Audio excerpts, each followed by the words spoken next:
Machiegni kendo osiptende 25 e boma ma Narok olor kuom kinde bang' ka noyangore ni osiptende 6 bende olor tijegi mamoko tok rem chopo kare dwaro mag chikego moketi kod duol mochung'ne jochiw thieth e pacho ka KMPDC.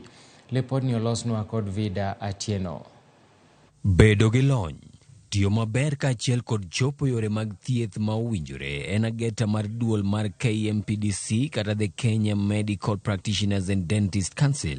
Osiptende 75 kuom osiptende 255 ei kaunti ma Narok ne olor bang' yangore ni ok gichopo kare chik mag chiwo thieth ma owinjore. So this inspection is geared towards ensuring compliance and is an assessment to ensure that the personnel who are working there, the infrastructure, physical infrastructure, all these activities, together with the operation of the health facilities, comply to the standards that have been put into place by KMPDC. Kaolosi Osiptal ma Narok County Referral, jagoro chenro mag kembe mag KMPDC Philip Melio Lenkamwaro, kaachiel kod jokanyo mag riwruogno ne otimo nonro kuom juma achiel kama ne giyango ni osiptende go itayo kod jochiw thieth maonge kod lony. Patient-centered should be evidence-based.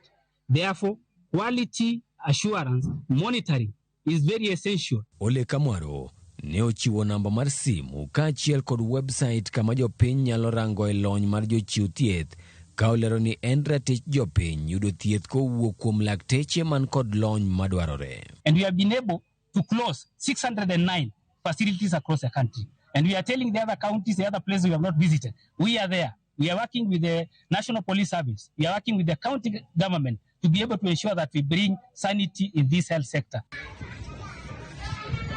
Andrew Ndego, Ramogi TV. Moko kuom otende